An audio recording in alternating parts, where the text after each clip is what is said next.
Majority Leader. I thank the Speaker. I thank the gentleman for yielding. Mr. Speaker, since the House of Representatives moved into this chamber in 1857, the people's representatives have debated the great issues of the day. The Speaker's rostrum behind me was redesigned after World War II, and words were added to the bottom level that speak to noble aspirations of our nation: union, justice, tolerance, liberty, peace. These words are not the fundamental principles upon which our nation was founded, but are, I suggest, the fruits of those principles. Consequently, if our founding principles are eroded, these fruits will be eroded as well. Over recent decades, our nation has endured a great and ongoing debate that at its heart goes to the continuing relevance of our nation's founding principles. And what are those principles? They're in our Declaration of Independence.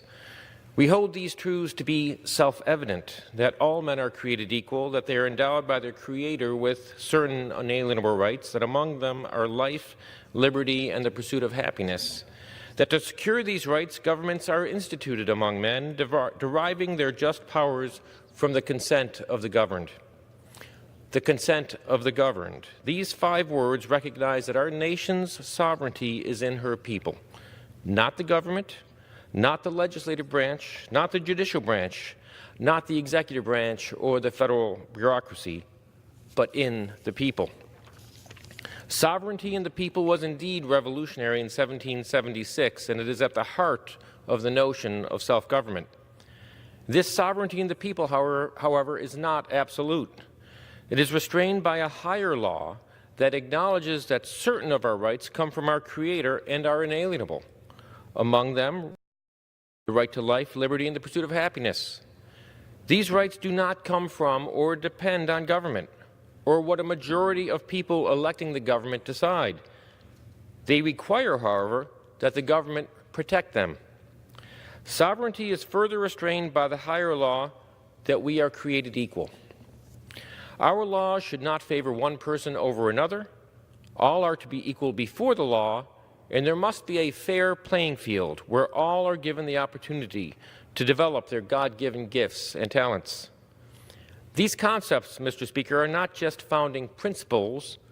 These are truths, self-evident truths. There are many today who challenge the notion of truth and claim everything is relative. But the founders recognized the self-evident truths of the Declaration in establishing this country. Our founders built on these principles when they adopted our Constitution and Bill of Rights, which limited the power of the federal government. The founders understood that the bigger government became, the more it would infringe on the principles in our Declaration. And it was in appealing to our founding principles that our nation was able to correct the defect in our Constitution that denied equal rights and liberty to those held in slavery. But some current political views reject the framework of sovereignty in the people, and that such sovereignty is limited by God-given rights and freedoms. Some decry our Constitution's structure as being a charter of negative liberties. For example, Barack Obama, prior to becoming president, said our Constitution, quote, says what the states can't do to you, says what the federal government can't do to you, but doesn't say what the federal or state government must do in your behalf. If you don't like what the Constitution says, there's a process to amend it. And those who would advocate for the government to do things should go through the process of proposing amendments. Those who are progressives believe that they can better order a society than can a free people, relying on their God-given rights to life and liberty. But this is inconsistent with the notion of self-government. Progressives believe in the power of government. The power of government should be used to protect rights, not infringe or abridge them.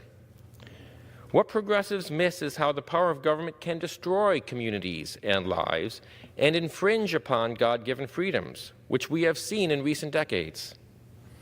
It is the power of the government, acting through the Supreme Court, that denied the very first right recognized in our Declaration, the right to life for an entire class of human beings. To be clear, insisting on the universality of the God-given right to life is not an establishment of religion. It is simply an affirmation of a self-evident truth described in our Declaration of Independence. It is the power of government that put through Great Society programs that undermined the family and dramatically increased societal challenges as a result. It is the power of government that targeted the American energy industry, threatening hundreds of jobs in my district. It is the power of government that took away health care plans that people liked, and the power of government that went after the little sisters of the poor. Rather than looking to the power of government, perhaps we should look to the power of the people. Rightly understood, government should not be looked at as a vehicle for wielding power, but for serving and protecting the rights in our Declaration and Constitution. It is never out of season to rediscover those principles. This is what Abraham Lincoln called us to do at another divided time in our nation.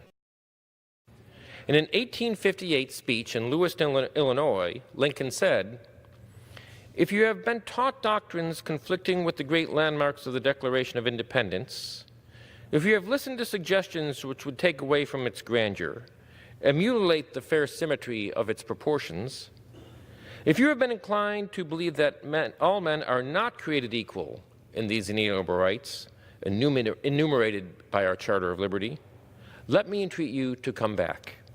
Come back to the truths that are in the Declaration of Independence.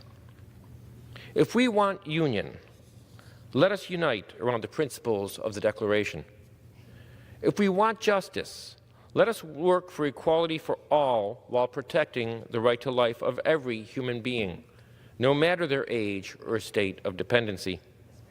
If we want tolerance, let us appreciate that while we indeed have differences, we should not demonize those with whom we disagree. If the little sisters of the poor, or a small business, or a private citizen for that matter, hold sincerely held beliefs that people throughout history would recognize as being grounded in the exercise of conscience and faith, we should be tolerant of such exercise. If we want liberty, let us ensure that our Constitution remains a check on the power of the state that would infringe on the fundamental rights and freedoms our founders sought to protect. And if we want peace, let us embrace what our founders embraced. And like the founders, let us firmly rely on the protection of divine providence as we mutually pledge to each other our lives, our fortunes, and our sacred honor. And when we reaffirm our foundational principles, let us hope that instead of division, we would see the new birth of freedom that Lincoln envisioned.